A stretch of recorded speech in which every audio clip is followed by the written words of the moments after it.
Make fun of Islam, though. Uh, Go to the UK and mock Islam. Do it. Well, I don't have any jokes about Islam. Why not? They got scared. Oh, no. You're terrified. You're a hypocrite.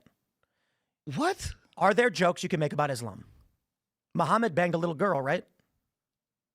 Bet you $1,000 you will not go to the UK and make a joke about any of that stuff, because you will not go to a foreign country and, in violation of their laws, speak out against what they've said not to speak out against. Do it. I dare you. Let me finish. I think that's a strain. I think that's a new idea for a lot of people, that America is that type of country. I think that Donald Trump's purpose is to turn America into that type of country. Where if you're from another country and you're in America, don't say anything about our politics, or you could be forcibly removed from the country. You're comfortable with America being that kind of country. Marginal. That's something that's like that's a value of yours. Those are your values. All right, guys, you're about to watch Adam Conover, the Adam Ruins Everything guy, get absolutely demolished by Tim Pool on free speech. And look, I know what you're thinking. Another debate about free speech, what's the big deal? But here is where it gets wild. Adam literally argues that foreigners should be able to come to America and trash talk our politics while enjoying all the protections of being here. And when Tim flips it around and asks if Adam would go to the UK and make jokes about Islam, you know, where they literally arrest you for that, Adam suddenly gets real quiet, real confused. It's hilarious watching someone who claims to be a free speech advocate suddenly realize they won't practice what they preach when there's actual consequences. Tim calls him out on it hard. And honestly, the hypocrisy is so blatant you can see it in real time. Let's dive in. Make fun of Islam, though. Go to the UK and mock Islam. Do it. Well, I don't have any jokes about Islam. Why not? They got Pakistani grooming games raping little girls. Why won't you go to the UK? What? Why won't you go to the UK and make jokes about Islam? I don't think it's very funny. I don't have any jokes about it. I'm so confused. Dude. Okay, let me help unconfuse you. Are there jokes that can be made about Islam? Yes or no? Wait, I don't want to. I don't want to go to this particular rabbit hole. Oh, no. You're terrified. You're a hypocrite. What? Are there jokes you can make about Islam? Mohammed banged a little girl, right? I'm really baffled. Come on. You're terrified of this subject. I'm not. No, I'm not. In the UK, you can be jailed for making jokes about Islam or even bring up the grooming gangs. There are people who go online and pointed out that a stabbing was carried out by a Muslim, and they got arrested for it. I'll bet you $1,000 you will not go to the UK and make a joke about any of that stuff, because you will not go to a foreign country and, in violation of their laws, speak out against what they've said not to speak out against. Do it. I dare you. $10,000. Cash in your pocket if you go to the UK and make a joke about Mohammed having a 12-year-old wife. We got here faster than I thought we would in this conversation. Where you're shouting at me about something I don't understand. I don't really understand how you would think it's incumbent upon me. Do you think anybody watching this right now thinks you are confused by the notion that in the UK you go to jail for mocking Islam? I don't understand how we got onto you shouting at me about Islam specifically. I'd like to return to it's because you said people should be allowed to come to this country and speak out against it. And you said you're a comedian and and you go to other countries, right? And you said you go to the UK. And I said, okay, if you go to the UK, speak out in violation of their laws and see what happens. And you said, I'm confused. I don't understand. What don't you understand? Will you go to Turkey? Will you go to Turkey and speak out against Islam? I mean, if I have a joke to make, sure. I don't have a joke about those particular topics. You would. I would. You're saying if you had a joke about. Oh, yeah. Sure. I would try to do the best I can. I always try to poke the bear as much as I can. It's part of the job of a comedian. Nothing to poke the bear about as it pertains to one of the world's largest religions. I mean, come on. I mean, I haven't written a joke about that recently. All right. So look, hey man, I'm a free speech guy, right? I think that something that's nice about America is that we're a country that has that value, and that we don't generally think that you should be tossed into a van and kicked out of the country for expressing an opinion. I think that it is a change. I think it's a change in America to most people around the world to feel that, oh, wait, if I go to America and I express a mild opinion about their foreign policy in my own student paper, or maybe on a stage or maybe somewhere else, I could be, without any warning to me. Okay, so hold on. Let me just break down what Adam just did there, because it's genuinely incredible. Tim asks him a simple question. Will you go to the UK and make jokes about Islam? They arrest people for that over there. And Adam, this guy who makes a living mocking religion, mocking American culture, mocking Christianity constantly, suddenly can't think of a single joke about Islam. Not one. I don't have any jokes about it.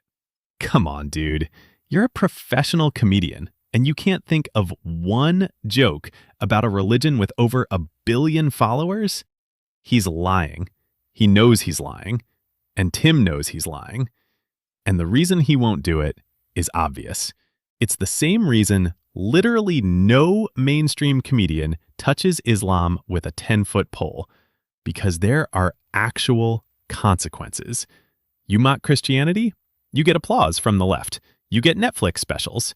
You mock Islam in the UK, you get arrested. You mock Islam in the Middle East, you might actually disappear. So Adam won't do it. And I don't even blame him for not wanting to risk it. What I blame him for is pretending he's confused. I'm so confused. I don't understand how we got here. Yes, you do. You understand perfectly. But here's where it gets even better. After dodging the Islam question, after making it crystal clear he will not go to the UK and test their free speech laws because he knows what happens, Adam pivots to this whole speech about how terrible it is that Trump wants to deport foreigners who come here and bash American foreign policy. He literally says that's un-American, that kicking out a foreign national who's here advocating against our country is somehow a violation of our values. Dude, no, that's not what free speech means. Free speech protects American citizens from the government. It does not mean foreign nationals get to come here, enjoy all the benefits of being in America, and then use our platform to actively work against our interests. And when they do that, and we say, hey, maybe you should leave, that's not tyranny. That's called sovereignty. That's called having a country. And Tim nails him on this, because Adam wants to have it both ways. He wants to say foreigners should have unlimited free speech protections in America, while simultaneously admitting he himself won't exercise free speech in other countries because of their laws. So which is it, man? Do you respect a country's right to set its own rules or not? The answer is obvious. Adam respects other countries' laws when it comes to protecting Islam, but he doesn't think America should have laws protecting our own sovereignty. That's the double standard. And it's so transparent. Like, I know you guys watching this can see it. It's right there. And then he throws in this line about Trump trying to turn America into some authoritarian nightmare. Like, bro, deporting a foreign national who's actively advocating against American policy is not authoritarianism. You know what is authoritarian? The UK arresting people for posting factual information about crimes committed by Muslims. That's authoritarian. But Adam won't call that out. He'll just say he's confused and doesn't have any jokes about it. Tim sees through it instantly. And honestly, this is why I love watching Tim debate people like Adam, because Tim doesn't let them hide behind their word games. Adam kept trying to reframe everything with loaded language, accosted on the street, mild opinion, and Tim just keeps bringing it back to reality. She was arrested for what she said. That's the fact. Don't dress it up. Don't minimize it. Let me know in the comments what you guys think about this. Do you buy Adam's "I'm confused" act? Or is it as obvious to you as it is to me that he knows exactly what Tim's talking about and just doesn't want to admit it? Accosted by 6 people on the street, thrown into a van, and taken out of the country. Oh, come on, right? accosted. Oh, let me finish. Don't load the I think that's a strain. I think that's a new idea for a lot of people, that America is that type of country. I think that Donald Trump's purpose is to turn America into that type of country. I think that that's bad. I think it makes the country smaller. I think it makes the country worse. I think it's a violation of most of the values that I grew up with as an American. And that's my view of what's happening in the country. Now, if you want to say, hey, I don't like free speech for foreign nationals who are in the country who express mild opinions about other countries' foreign wars, then that's your prerogative. It's a big difference between us that you don't like free speech in that way. I mean, that's loaded language, right?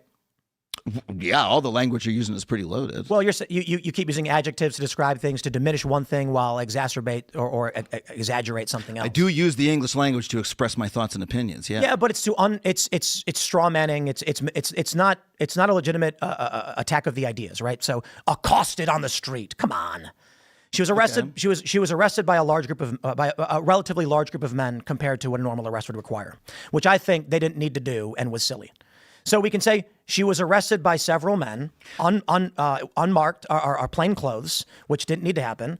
But I don't need to say like she was accosted by men on the street and like it was about a mild opinion. It's like, okay, listen, the facts of the case, like I said, I don't like the idea that people come to this country and then try and tell us how to do, how to live our lives. You're not for free speech. I understand. I think American citizens have self-determination and sovereignty. And I will say this even of the Canadians who keep coming here and they keep getting involved in our politics. I'm friends with some of them, but I think it's fair to say that there is an issue with Canadians, largely conservatives, who come to this country and then start advocating for conservative values in a country they're not from. So, to be fair, there are liberal Canadians who do it too. I find it to be silly. That being said, Canada as a bordering nation with a largely overlapping culture is a morally different question, but still applies in much the same way principally. So I do take issue with foreigners coming to my country. It's a nice white country, so we like it. Canada's they call it what, the most multicultural country in the world, I think.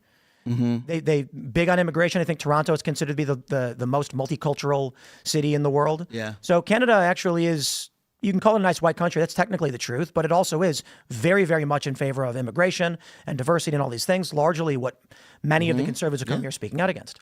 But without this is a country where if you're from another country and you're in America, don't say anything about our politics, or you could be forcibly removed from the country. You're comfortable with America being that kind of country. Marginally. That's something that's like that's a value of yours. Those are your values. See, you're doing it again. No, I'm trying to understand what you actually believe.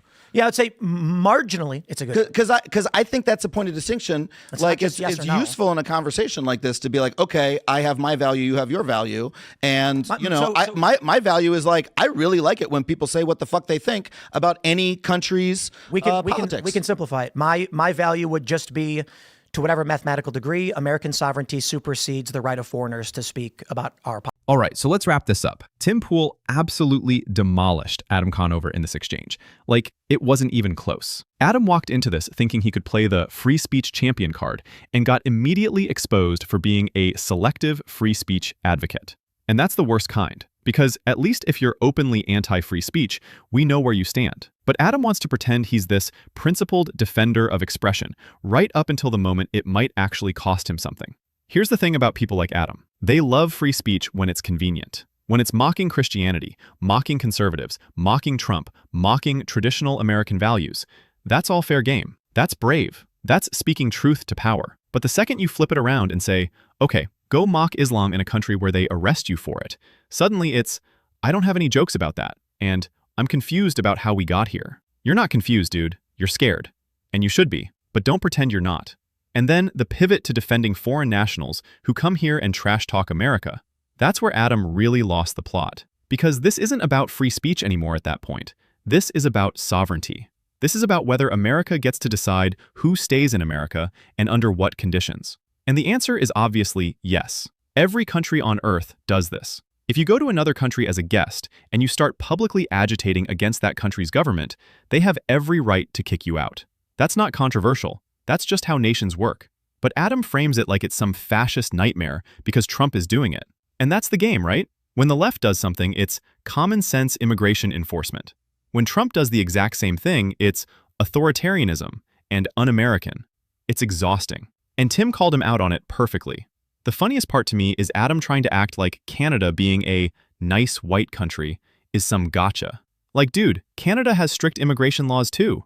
They deport people. They have rules. The difference is, the media doesn't freak out every time Canada enforces its borders because Canada has a liberal government. But when America does it under Trump, suddenly it's a human rights crisis. It's so transparent. And look, I'll give Adam credit for one thing. He at least admitted his position at the end. He said his value is that he likes it when people say whatever they want about any country's politics. Okay, fine, that's your value. But that value is naive, and it doesn't scale, because not every country operates that way. And if you want America to be the one country that tolerates unlimited foreign interference in our domestic politics, just because you think it's a nice idea, you're going to have a problem, because the rest of the world isn't playing by those rules. They're using our openness against us while protecting their own interests. That's what Tim was getting at with the Islam example. You won't go challenge their restrictions because you know what happens. But you expect America to just roll over and let anyone say anything with zero consequences. It doesn't work. So yeah, Tim won this one easily. Adam tried to play word games, tried to dodge, tried to reframe, and Tim just kept hammering the same point over and over until Adam had nowhere left to hide. And honestly, that's the difference between someone who actually believes in the principles they claim to stand for versus someone who just uses those principles as a weapon when it's convenient. Welcome to MB. If you're not already subscribed, hit that button, because we break down these debates and call out the BS every single time. And let me know in the comments, do you think Adam genuinely believes what he's saying, or is he just playing to his audience? Because I have my suspicions. All right, guys, stay sharp. I'll see you in the next one.